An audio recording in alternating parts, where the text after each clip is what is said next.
All right, kids, come on in. We last left off in the long winter. We caught that curious little bird, let him go. Pa's getting worried about the big winter coming. Ma's a little less skeptical. So come on in, Jerry, Jeremiah, Ezekiel, Madison, Spencer, even Dewey. Come on in. Okay, chapter 7 of The Long Winter. Indian Warning. One afternoon, a little crowd of men gathered at Hawthorne's store in town. The trains, which had stopped by the blizzard, were running again, and the men could come into town from their claims to buy some groceries and hear the news. Royal and Almanzo Winter had come from their homesteads. Almanzo driving his own fine team of matched Morgans, the best team in all that country. Mr. Boast was there, standing in the middle of the little crowd and setting it laughing when he laughed. Pa had walked in with his gun on his arm, but he had not as much as seen a jackrabbit. And now he was waiting while Mr. Hawthorne weighed the piece of salt pork that he had to buy instead. No one heard a footstep, but Pa felt that someone was behind him, and he turned to see who it was. Then suddenly, Mr. Bose stopped talking. All the others looked to see what Mr. Bose saw, and they stood up quickly from the cracker boxes and the plow. Almanzo slid down from the counter. Nobody said anything. It was an Indian, but somehow the sight of him kept them all quiet. He stood there and looked at them, at Pa, at Mr. Bose, at Royal Wilder, and each of the other men, and finally at Almanzo. See the Indian there? He was a very old Indian. His brown face was carved in deep wrinkles and shriveled on the bones. He had stood tall and straight.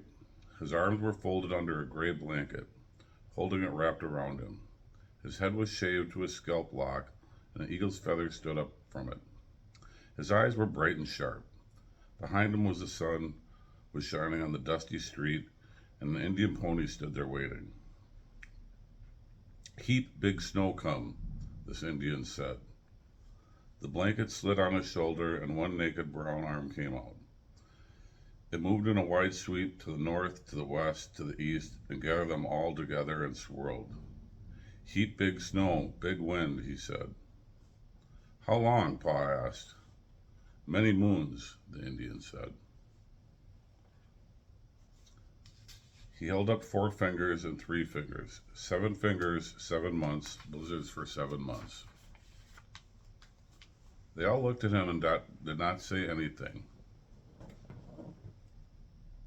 "The white men," he said, "I tell 'em you." He shoved 7 fingers, big snow again. 7 fingers, big snow, again 7 fingers. Heap big snow, many moons. Then he tapped his breast with his forefinger. Old, I have seen," he said proudly.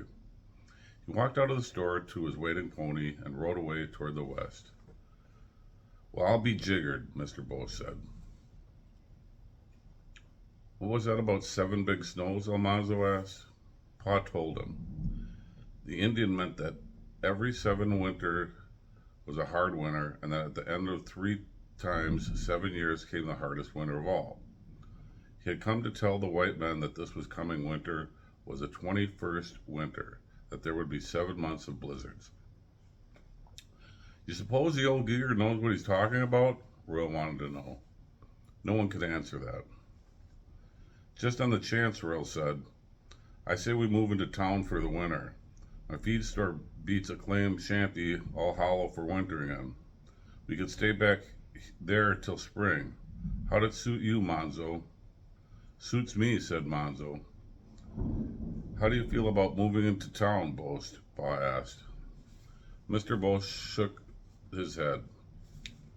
"Don't see how we could. We've got too much stock, cattle, and horses and chickens. There's no place in town to keep them, even if we could afford to pay rent. We're fixed pretty well for the winter on the claim. I guess Ellie and I better stay with it." Everyone was sober. Pa set his groceries and set out, walking quickly toward home. Now and then he looked back at the northwest sky. It was clear and the sun was shining. Ma was taking bread from the oven when Pa came in. Carrie and Grace had run to meet him. Then came in with him. Mary went on quietly sewing with Laura. Is anything wrong, Charles? Ma asked, tipping the good-smelling loaves from the pan onto a clean white cloth. You're home early. Nothing's wrong, Pa said. Here are your sugar and tea and a bit of salt pork. I didn't get a rabbit. Not a thing's wrong, he repeated. We're moving to town as quick as we can. We've got to haul in hay first for the stock. I can haul one load before dark if I hustle. Goodness, Charles, Ma gasped. Pa was on his way to the stable. Carrie and little Grace started at Ma and at Laura and at Ma again. Laura looked at Ma and Ma looked helplessly at her. Your pa never did such a thing before, Ma said. Nothing's wrong, Ma. Pa said so. Laura answered, I must help him with the hay. Ma came out of the stable too, and Pa talked to her while he slapped the harnesses on the horses. It's going to be a hard winter, Pa said. If you must have the truth, I'm afraid of it. This house is nothing but a claim shanty. It doesn't keep out the cold, and look what happened to the tar paper in the first blizzard. Out store building in the town had boarded up the paper, sided on the outside, and ceiling on the inside. It's good and tight and warm, and the stable there is built warm too. But what's the need to hurry, Ma asked. I feel like hurrying, Pa said. I'm like the muskrat. Something tells me to get you and the girls inside thick walls. I've been feeling this way for some time, and now that Indian. He stopped. What Indian? Ma asked him. She looked as if she was smelling the smell of the Indian wherever he said the word. Ma despised Indians. She was afraid of them too. There's some good Indians, Pa said. He insisted. Now he added, and they know something that we don't. I'll tell you all about it at supper, Caroline.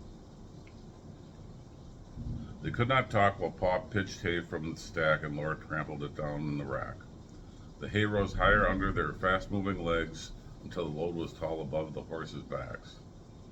I'll handle it by myself in town, Pa said. Town's no place for a girl to be doing a boy's work. So Laura slid down from the high top of the load into what was left of the haystack, and Pa drove away. The Indian summer afternoon was warm and sweet-smelling, and still, the low ripples of the soft-colored land stretched far away, and the sky was gentle over them. But under the softness and gentleness, there was something waiting. Laura knew what Pa meant. Oh, that I had the wings of a bird, Laura thought, of those words in the Bible. If she had had the wings of the bird, she too could have spread them and flown fast, fast and far away. She went soberly to the house to help Ma. None of them had wings. They were only moving to town for the winter. Ma and Mary did not mind. Laura knew he would not like to live among so many people.